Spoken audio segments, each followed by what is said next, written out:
త్రిదశ rice అన్నింటికీ దగ్గరగా మీ మనసుకి మరింత దగ్గరగా త్రిదశ రైస్ వేర్ లైఫ్ షైన్స్. ప్రస్తుతం మనతో పాటు న్యాయవాది కూడా ఉన్నారు. న్యాయవాది కృష్ణకాంత్ ఉన్నారు. ఈయన ఏపీకి సంబంధించి బీజేపీ అధికార ప్రతినిధిగా ఉన్నారు. మరి ఆయనతోటి కూడా మాట్లాడదాం.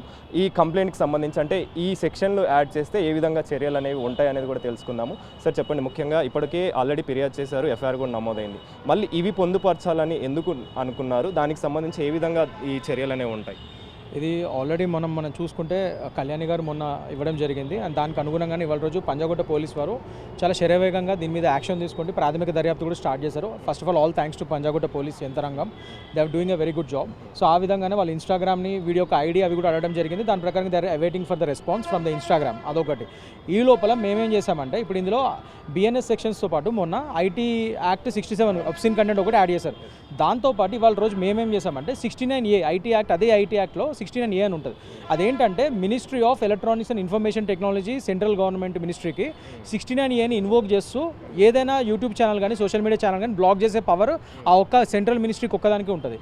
కానీ వాళ్ళకి ఈ ప్రతిపాదన పెట్టాలంటే either from the government institute like police department, తద్వారా వాళ్ళ నుంచే వాళ్ళకి ఆ ప్రతిపాదన వెళ్ళాలి. సో దానికి అనుగుణంగానే ఈ కేసు ఆల్రెడీ ఉంది కాబట్టి ఈ కేసులోనే 69A కూడా మీరు ఇన్వోక్ చేస్తూ ఇక్కడ నోడల్ ఆఫీసర్ అంటే అక్కడ మనకి డెసిగ్నేటెడ్ ఆఫీసర్ ఎవరైతే ఉన్నారో ministry of electronics and information టెక్నాలజీకి ఆయన దీని మీద యాక్షన్ తీసుకోవాలంటే ఆ డెసిగ్నేటెడ్ ఆఫీసర్కి మన స్టేట్ నుంచి నోడల్ ఆఫీసర్ అంటారు, ఆయన పంపించాలి ఈ పత్రాన్ని. సో నోడల్ ఆఫీసర్ ఎవరు మనకి ఇక్కడ?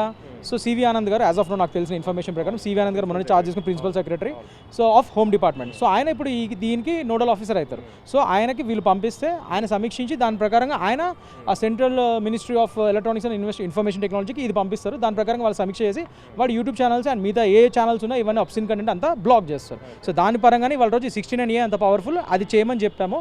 దాంతోపాటే 106 ఆఫ్ బిఎన్ఎస్ఎస్ పోలీస్ వారికి స్పెషల్ పవర్ ఉంటుంది. ఏంటంటే ఇప్పుడు వీడు ఏదైతే ఇట్లా నేను డబ్బులు సంపాదించాను ఈ 8 రోజులు 8 లక్షలు సంపాదించానని పిచ్చి కుక్కలాగా వాగుతున్నాడు కదా. అంటే ఇప్పుడు కష్టపడి సంపాదించిన వాడికి 100 రూపాయలు అనిల్ గారు, అదే ముష్టడుకున్నోడికి 1000 రూపాయలు. అలాగని ముష్టడుకున్నోడు గొప్పడు కాదు కదా, కష్టపడి సంపాదించినోడు గొప్పడు. అదేవిధంగా పాపం వీడు మన భారతీయుల నుంచి ముష్టి తీసుకొని ఆ డబ్బులు సంపాదించి మళ్ళీ రివర్స్ భారతీయుల మీదే మన హిందూ ధర్మం మీదనే వీడు ఎటకారంగా ఇట్లాంటి పిచ్చి వీడియోలు చేసుకుంటూ బతుకుతున్నాడు. వీడికి వాళ్ళ రోజు బుద్ధి చెప్పాలని చెప్పి ఆ డబ్బులు ఎక్కడి నుంచి అయితే ఈ చెత్త వీడియోస్ చేసి వీడు డబ్బులు సంపాదిస్తానని విర్రవీగుతున్నాడో ఆ డబ్బుల్ని బంద్ చేసే విధంగా వీళ్ళకి ఇప్పుడు పోలీస్ వారికి ఉన్న స్పెషల్ పవర్ సెక్షన్ 106 ఆఫ్ బిఎన్ఎస్ఎస్ని కొద్దిగా చూడండి సార్. దాని పరంగా వాడి బ్యాంక్ అకౌంట్స్ అప్పుడు ఫ్రీజ్ చేయొచ్చు వీళ్ళు without prior to magistrates permission only. వీళ్ళు అనుకుంటే వీళ్ళు నిజంగానే వీడు ఇట్లాంటి డబ్బులు ఇలా చేస్తున్నాడు, వీడు ఇట్లాంటి చెత్త వీడియోస్ మీద ఇలా డబ్బులు సంపాదిస్తాడు అనే నిర్ధారణ అయితే వాళ్ళది యూజ్ చేయొచ్చు. సో దాని పరంగా కూడా కొద్దిగా చూడండి సార్ అన్నారు. సార్ తప్పకుండా అవి కూడా చూస్తాం, మేము ఏ విధంగా పాసిబిలిటీ ఉంటే ఆ విధంగా మేము ముందుకెళ్తామని చెప్పి మాకు హామీ ఇవ్వడం జరిగింది. దాని పరంగానే ఇట్స్ వెరీ పాజిటివ్గా రెస్పాండ్ అయ్యారు వాళ్ళు. దాని ప్రకారంగానే ముందుకెళ్తాం మేము. నెక్స్ట్ టైం అంటే ఇప్పటికే ఫిర్యాదు చేశారు, దానికి సంబంధించి ఎఫ్ఐఆర్ నమోదైంది, ఇవి కూడా పొందుపరచాలని మీరు ఇప్పుడు ఫిర్యాదు చేశారు, దానికి సంబంధించిన డీటెయిల్స్ కూడా ఇచ్చారు.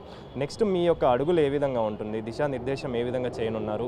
నా అన్వేషణ అంటే యూట్యూబ్ ఛానల్కి సంబంధించిన అన్వేషణ అనే వ్యక్తి ఇక్కడ కంపల్సరీ రావాలని చెప్పేసి మీరు నిర్ణయించుకున్నారు. దానికి సంబంధించి మీరు ఏం మాట్లాడతారు? అతను వచ్చే విధంగా ఏ విధంగా చర్యలు తీసుకోండి? అతను తప్పు చేశాడండి. So definitely he has to come and face the trial. ఇప్పుడు తప్పు చేసిన వాడు ఏ దేశంలో పారిపోయినా కూడా అతను వచ్చి అతని మీద నిందలు మోపినప్పుడు, అతని మీద నిందలు పడినప్పుడు, అక్యూజేషన్స్ పడినప్పుడు నిజంగా తప్పు చేయనప్పుడు ధైర్యంగా వచ్చి పోట్లాడు. ఇక్కడ సిగ్గు లేకుండా అక్కడెక్కడ రకరకాల దేశంలో పిరికి పందలాగా అక్కడి నుంచి నువ్వు ఎందుకు వీడియోలు చేస్తున్నావు? నిజంగా నీకు ధైర్యవంతుడు అయితే ఇంకా పైనుంచి మొన్న వెటకారంగా కొన్ని డైలాగ్స్ పెట్టాడు. అదేంటంటే నాకు ఆంజనేయ స్వామి కల్లోకి వచ్చారు, విష్ణుమూర్తి కల్లోకి వచ్చారని. ఇవాళ నుంచి వాడికి పంజాగుట్ట పోలీస్ వారు కల్లోకి వస్తారు. నెక్స్ట్ ఇతరత్ర వేరే రాష్ట్రాల్లో అన్ని చోట్ల వీడికి పోలీస్ డిపార్ట్మెంట్స్ అన్నింటిలోనూ వీడికి కేసులు నమోదవుతున్నాయి. అందరు పోలీసు వాళ్ళు వీడికి ఇంక నుంచి కల్లోకి వస్తారు. అది చెప్దాం అనుకుంటున్నా ఫస్ట్. సో దాని పరంగానే ఇప్పుడు నెక్స్ట్ మేము మేడం గారు ఇందాక చెప్పినట్టు సజ్జనార్ గారిని అండ్ ఇంకా మా సెంట్రల్ మినిస్టర్స్, మా బీజేపీ సెంట్రల్ మినిస్టర్స్ సంజయ్ అన్నని వీళ్ళందరినీ కూడా కలుద్దాం అనుకుంటున్నాను. అట్లానే at the same time Kishan Reddy అన్నని అందరిని కూడా కలిసి ఇవన్నీ ఈ ప్రతిపాదనలు పెట్టి దాని పరంగా తొందరగా వీడి మీద చర్యలు తీసుకునే విధంగా నేను చెప్పినట్టు 69A ఇన్వోక్ చేసి వాడి ఛానల్స్ బ్లాక్ అయ్యే విధంగా కొద్దిగా చేయమని చెప్పి వాళ్ళని కూడా కోరడం జరగబోతుంది. డెఫినెట్గా దాని పరంగా కూడా మేము వెళ్తున్నాం. యా. సో మొత్తానికైతే అన్వేషణకు సంబంధించి ఉక్కు బిదుస్తున్నారని చెప్పాలి. ముఖ్యంగా ఇప్పటికే అతనిపైన కేసు నమోదైంది, ఎఫ్ఐఆర్ కూడా నమోదు చేశారు. అయితే ఆ ఎఫ్ఐఆర్లో మరికొన్ని సెక్షన్లు, మరికొన్ని యాక్ట్లు నమోదు చేయాలని చెప్పేసి పంజాగుట్ట పోలీస్ స్టేషన్కి అయితే కరాటే కళ్యాణి అదేవిధంగా ఆమె న్యాయవాది కూడా రావడం జరిగింది. కాబట్టి దీనికి సంబంధించే ఇప్పటికే ఉన్నటువంటి సెక్షన్లతో పాటు ఈ యాక్ట్లను నమోదు చేసి చర్యలు తీసుకోవాలని చెప్పేసి అయితే పోలీసులను విజ్ఞప్తి చేస్తున్నారు. కెమెరా పర్సన్ సురేష్తో కలిసి Anil, big TV, Panjagutta police station నుంచి.